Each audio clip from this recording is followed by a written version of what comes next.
Hi, this is Joe again with another review, and for this particular video I'm going to be discussing a documentary. I saw the completed version on YouTube, and I thought it was quite good, so I'm going to do a review on it. It's called Playing for Peanuts. It's a baseball documentary that actually, it's a 2008 documentary filming the 2007 baseball season. And the Peanuts were a team, of course, the South Coast League, and it was called the South Georgia Peanuts, and it was managed by a former Met second baseman, Wally Backman. And I don't know if any awards that received, but the guy who produced and directed it, named John Fritzgerald, he directed a previous documentary with the Irish Baseball League, and he won several awards, and he got an award from the Baseball Hall of Fame for Best Original Documentary. This is the next one he did after that. And most of it, at least in the first episode and a half actually, of a 10-episode series. And it is on television. I'm not exactly sure which network aired it, originally a cable channel. Excuse me. But it really follows not only just the Gulf Coast League, but not only just the South Georgia Peanuts baseball team, which it really follows the manager, Wally Backman. Because 2 years earlier, in 2005, Wally Backman was actually fired from the Arizona Diamondbacks after 5 days after being named the manager. Because Wally Backman was working for years in the Arizona Diamondbacks farm system as a manager, and then in 2005 he was named the new manager for the team. Now, within 5 days, he was fired because he had a domestic disturbance incident with a friend of his, or girlfriend of his wife, and the guys were fighting the house, and he told her to get the hell out. And he told his wife's friend to get the hell out of the house, or his house. And her friend, or the wife's friend, grabbed the baseball bat and they ran. He just grabbed the bat out of her hand, and that was, according to Wally's side of the story, that's what it was. So because of that, and he was arrested previously for a DUI, Arizona felt that for Mo's clause, they fired him. So for 2 years, he couldn't get a job anywhere in baseball because it was like blackball. But now there's this new independent league called the Gulf Coast League.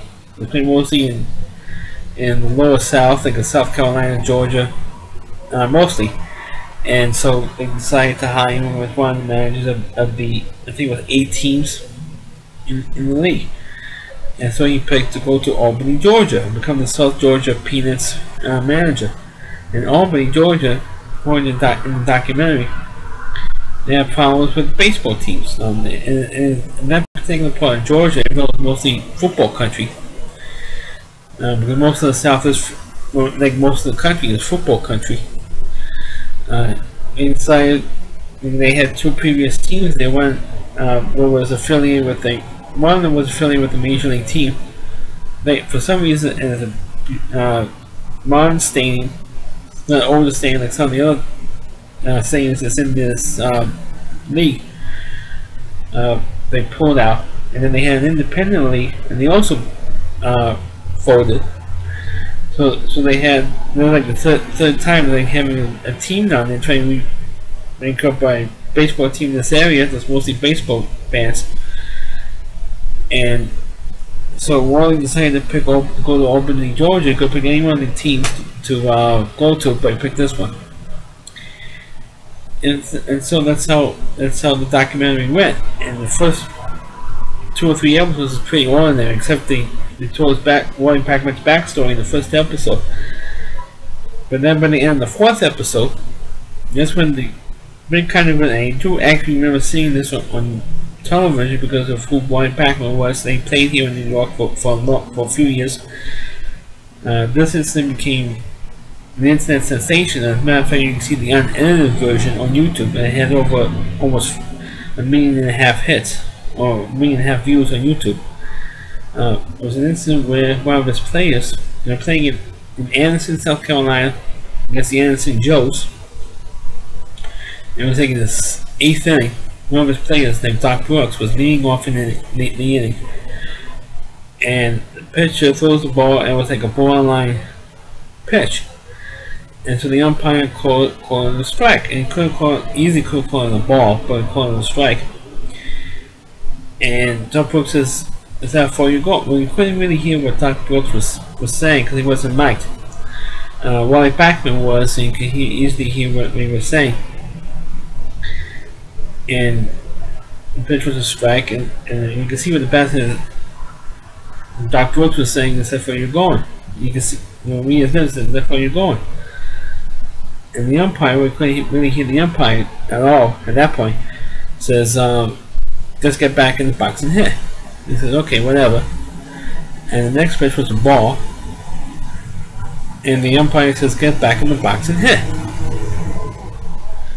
And he didn't get in the box fast back in the box fast enough, and the umpire threw Doc Brooks out of the game. And so Wally comes out and he wants to know what was going on. But didn't say hell, what the hell is going on? He said the F word, so he's constantly using the F word on it. And of course the umpires didn't say anything. So I want to know what you threw the player out for. And the umpire didn't say anything. And then eventually, when Wally kept pushing it, said, "What did he say? What the hell did he say to you?" He wasn't even looking. He wasn't blanking look at you. He wasn't looking at you at all. So what are you talking about? So the umpire said, "Read my report." And then of course Wally Backman went crazy because he went after him. And of course eventually the umpire threw Wally out of the game, and Wally went nuts. And I said, "Still want to know what he said. I'm not leaving you to tell me what my player said to you." And the umpire still wanted to tell him what he said. And Wally went back to the dugout and started throwing bats and a bucket of baseballs. He threw it out all over the field. And then Wally eventually, of course, left the field. But then what really got crazy was the fact that the announcer for the Anderson Joes was on the radio, and of course it gets broadcast all over the internet. If you went on the Anderson Joes website at the time, you can hear the whole incident, and you hear what the announcer says on the website. He says that's the most unprofessional. He said that was like the most unprofessional thing he ever saw in covering baseball. He thought it was a disgrace and all that type of trash talking. And one of the coaches, or Wally Backman's coaches, heard it. And he told Wally, "Look, you gotta say something to the radio guy because he said all this crap about you." So he goes into the press box, or Wally went into the press box, and the GM says, "What are you doing here?" I said, "I want to talk to your radio guy for what he said on the radio because my coach heard him saying the most unprofessional things. He doesn't know me at all." He said, I'm out there doing my job, protecting my player who just got thrown out of a game, and he's trash talking me like this." And I'm going to tell him what he said was unprofessional. He doesn't know me at all. He makes a comment like that? Come on. And so of course there is videos of that on YouTube as well. That does the actual incident, in the documentary, but also they are extra unedited clips. What I mean is that the curse words are not bleeped out. And so of course Wally says to the radio guy, he said, "Look, what you said was unprofessional. And don't you ever say that I'm unprofessional or come out to protect one of my players." And the radio guy says, "Well, you threw 22 bats on the field, Wally. You got to know that you threw all these bats on the field." I said, "I don't care if I don't care if it was 122 bats, alright? I take them right before I show up when the sun don't shine." Of course the GM says, "So we're just gonna say a few words, huh?" Of course Wally says, "Forget you too," to the GM. He says what was unprofessional, what happened the night before was that they didn't get the top on the field, on the ground crew. And Anderson didn't get the top on the field fast enough. And they had a huge downpour and they couldn't play anymore. They had to cancel the rest of the game because of the field conditions. And they couldn't get the top on the field because it was raining the whole afternoon and they never covered the field. So Warren was annoyed with that. So he goes, what was unprofessional was your ground crew. They get on the top of the field fast enough. And of course, because Wally went to the into the press box, he got suspended for 3 days. And not only that, but the local paper in Albany trashed Wally back and saying that this big man, who is, of course, those who don't know, is the head of the WWF, or the World Wrestling Federation. And that's called World Wrestling Entertainment, but he said, oh, it's going to offer him a contract to wrestle in the World Wrestling Entertainment because of his antics. And of course, he decided not to talk to the media at all, back then now. But he was still annoyed with the and then players want to talk to the media, except for the local TV guy. And of course, the people who were making John Fritzgerald was making this documentary, they want to talk to him, but nobody else. And of course, the producers of the documentary and of course the local television station wrote to who was there, who saw the whole incident, know what happened. Wrote letters to the local papers to print the letters up. I don't know if they did. I didn't see it in the documentary though. But they made a whole big stink and rightfully so about it. So they had that. Now, of course, as the series and the documentary went on, they had another controversy where 2 of the South Georgia Peanuts players got suspended for violating the drug policy. Now, the thing was with the drug policy was, particularly one player who fought it. Unfortunately, the drug of choice was not what you think it was. The drug of choice was taking vitamins. B vitamins, the actual vitamins, not a shot. And the vitamins came up with there was something in the vitamins that came up as a masking agent for other drugs. And the player did prove. So look, here's what I was taking, and this drug is approved by the league. You're not taking anything that is not approved by the league. So the league says, okay, take the testing it. So he took the test the second time, and he failed it the second time. So wait a minute, how can I fail it twice? And he says, because it was too diluted. So he took it the third time, and he passed, and the particular player passed it the third time. But because the situation was so ridiculous, they had to take a test 3 times. And he still had to serve a suspension. So what happened was, Wally criticized the drug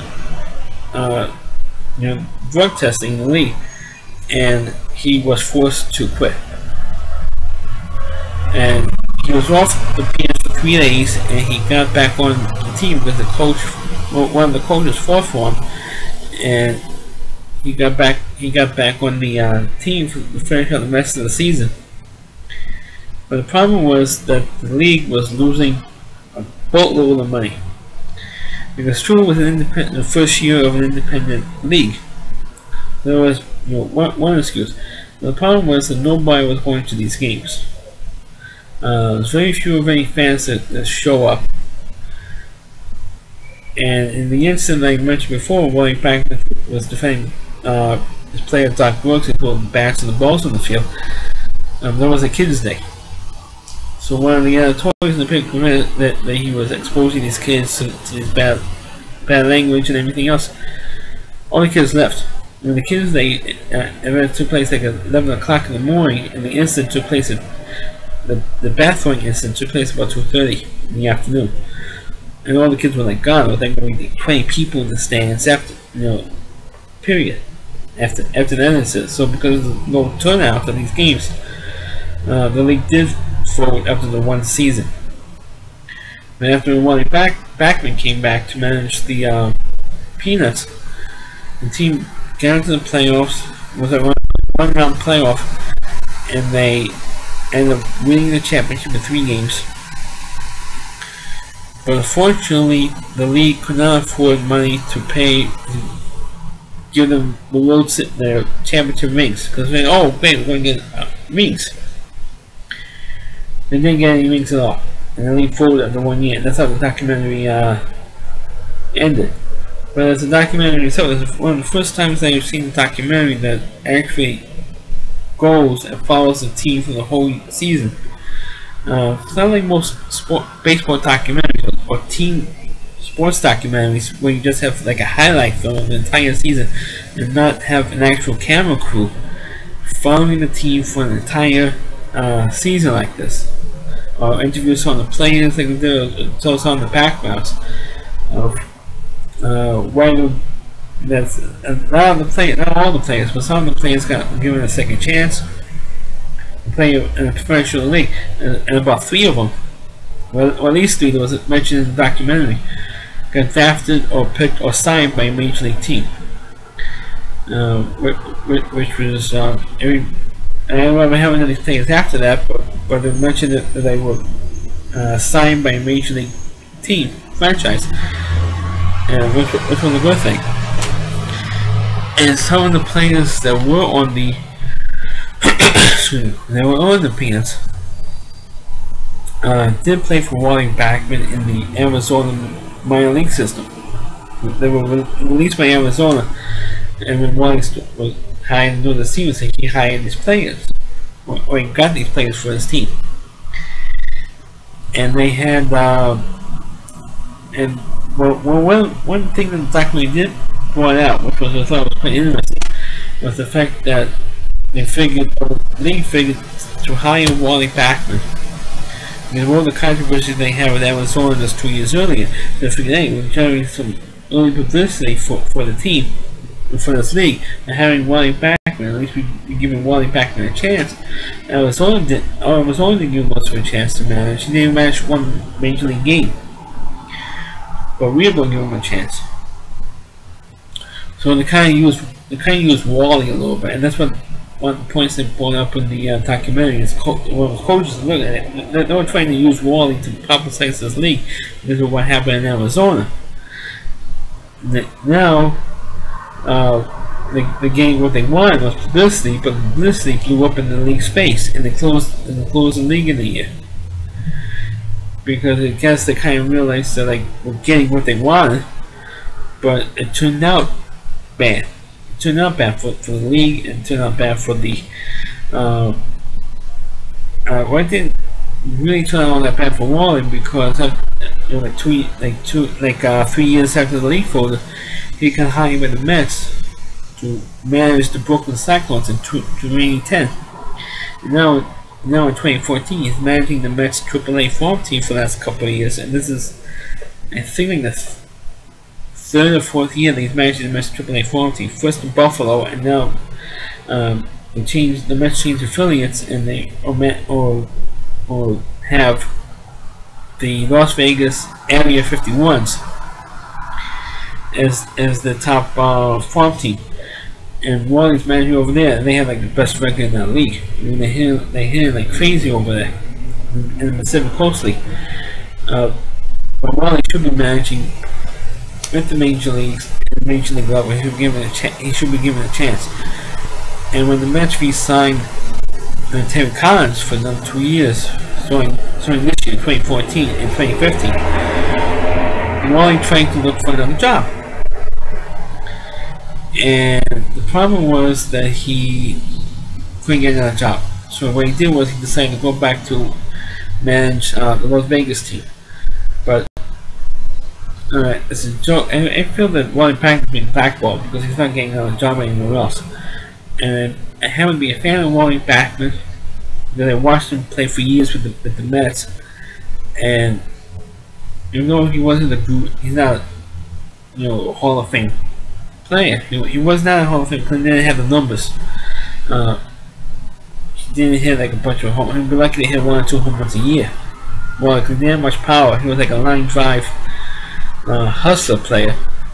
He did bat over 300 a few times with the Mets, but he didn't have, he didn't get like a bullet hits. None of his like bunt hits or line drive hits like down the line or down the line for doubles or something for straight out to triples. But I mean, as a player, you want to see a good player, a good guy who hustles day in and day out and plays the best he can. That's Wally Backman, and he manages that way. You want to see him to hustle, to do the best they can, to hit the best they can, and that's why they presented this documentary. And something did a good job trying to make Wally to like a good guy trying to get back into baseball in some fashion. But I feel they should manage the major leagues. As a fan of Wally Backman, and I saw him, like I said, I saw him manage with the Brooklyn Cyclones in 2010. And 4 years later, he proved that he was winning at every single level that he ever managed. Not just, in the Mets, or the Mets system, but in the Arizona system as well. He won at every level. This guy should be given a chance. This is going for all major league teams. This guy should be given a chance to manage the major leagues. And he's not, because of the incident I mentioned earlier with the bathroom incident, and with what happened with Arizona. He's not given that chance, and he should. There's certain guys should, like Babe Ruth, for example. Babe Ruth never got a chance to manage the major leagues either, because the Yankee owner, Jacob Ruppert, said, "If you can't manage yourself, how can you possibly manage other players?" And I think maybe the same attitude is going on with Wally Backman today. All these years later, or over 100, or almost 100 years later, the same stuff's going on happening with Babe Ruth, that he didn't get a managing job. Same thing's happening with Wally, and it's a damn shame. It really is. But that's my. I know I ran on a little bit of a tangent, but that's my review of the documentary Playing for Peanuts, produced and directed by John Fritzgerald. I want to mention him. Now, if he's watching this, you did a damn good job on this documentary. You really did. I really enjoyed it. And anybody who's a baseball fan should look for this documentary on YouTube. Watch all the plus all the extra unedited footage that's also on YouTube. And also, if you want to get the DVD in this set, you can go on the Playing for Peanuts website, playingforpeanuts.com, I think it is. And I usually don't do a commercial but on these videos, but check it out. You can buy the DVDs there, and you have a whole bunch of extra footage on the DVD, plus on YouTube as well. Thanks for watching the video. Please rate it, please feel free to comment on it, please subscribe to my channel, and please forward this video on your Facebook pages.